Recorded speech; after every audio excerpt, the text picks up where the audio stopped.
So next thing we'll move on to is skis. There are a few different grip systems within the classic skis, and then I also have a skate ski here. So the main difference between a classic ski and a skate ski is that a classic ski has some type of grip system on it, and the skate ski is 100% glide zone tip to tail. The other thing is that skate skis, people often tend to think of them as being a shorter ski versus a longer ski that you have for classic. So typically a skate ski is somewhere around your height or a little bit taller. When we move to a classic ski, you're looking at a length of a little bit above your head or up to your wrist when you hold your arm up in the air at the longest. The bigger difference, though, is in the flex of the ski, or the technical term is the camber of the ski. So that is when you have a ski on a flat surface, you'll see that the ski bows up above the surface and just the tips and tails are resting on the flat surface. So the camber of the ski is the amount of pressure that it takes to push that ski down to the flat surface and fully flatten the ski.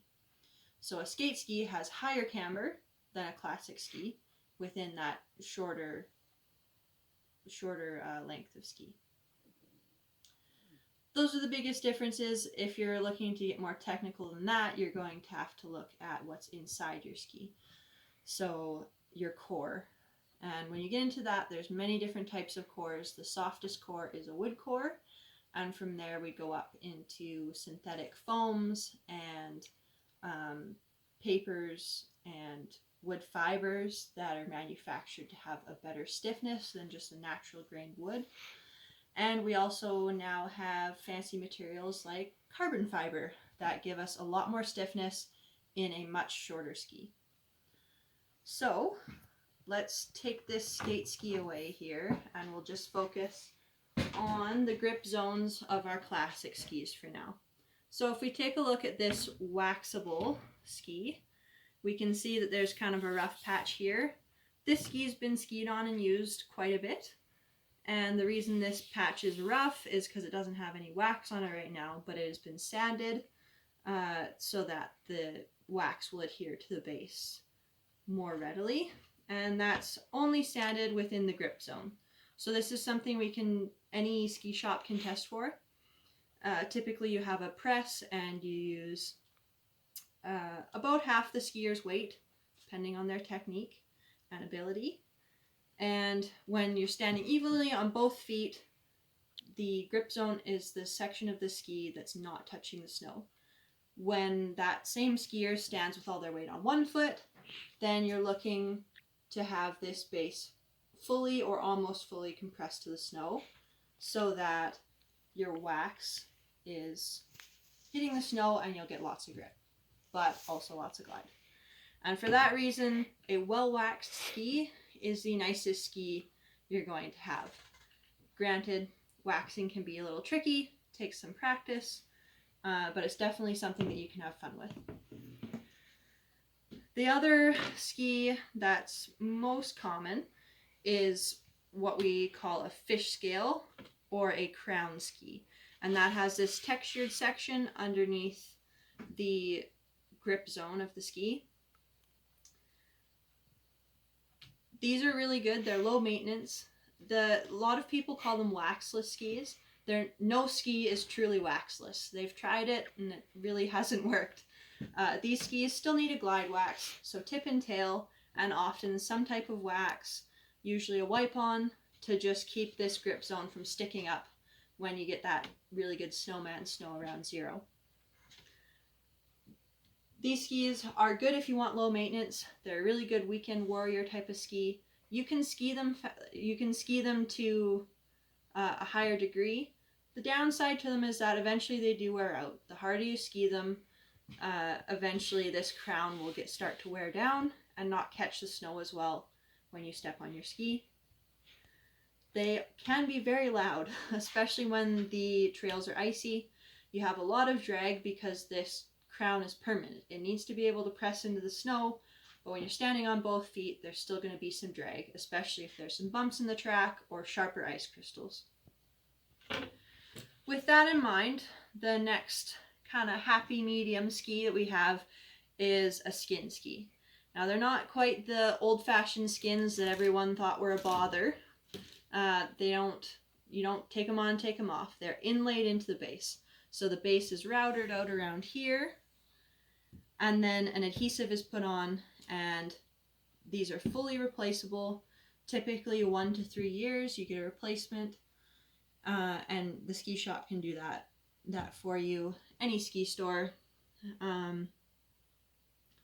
These skis are a happy medium. Like I said, a waxable ski is probably the best, when it's well waxed, ski that you'll ever be on, because they have the best grip and the best glide. These are nice because you don't have to deal with grip wax. You just have to deal with glide wax, but you don't have as much drag as a crown or fish scale ski. So they're quieter. You have more grip because these hairs are flexible. They can grip better into different kinds of snow. And they are fully replaceable. So these skis will last you a lot longer in miles if you take care of them than a fish scale ski would. You can also see the difference between the length of the crown or fish scales versus the skin. So the ski on the fish scales is actually a junior ski. So it's even softer than the skin ski. But you can see how much longer this grip zone goes than the skin. And so you just have a lot less dragging on the ground, a lot more glide, and overall you just don't have to work quite as hard with the skin ski. Okay, so now that we've gone over all the grip systems, the only way you can tell which ski is best for you is by going and talking to someone about your skis and really laying out what you want to do. If you want a ski that you can really grow into, maybe take in some races, you're probably going to want to look at a skin ski or a waxable ski. If you just want to go out, no fuss, no muss, you're probably going to want to look at a fish scale or a skin ski.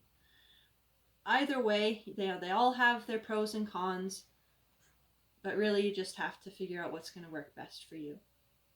As far as a skate ski goes, you're definitely going to want to look at higher end or like medium to higher end skate ski, just because some of the lower end skate skis, they don't have the same materials inside, they don't have the same camber, and they're just going to make you work a lot harder, just because their glide isn't as good.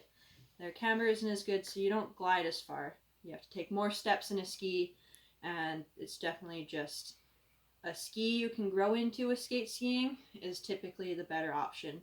If you have more fun, you want to do it more, and you'll get better at it quicker. Next week, we'll take a look at some poles and some bindings. We kind of touched on the binding systems a little already with the boots. I'll also go over some stuff if anyone has any specific questions. Feel free to shoot an email to me or give me a call or text message, and I'll answer whatever questions you guys have in a video on, and hopefully that'll all be good. Any questions you guys bring to any ski practices that we have too are totally fine. I'm happy to answer them as we ski along or when we meet in the parking lot, that kind of thing. Yeah, should be a fun year, so I'll talk to you guys all soon.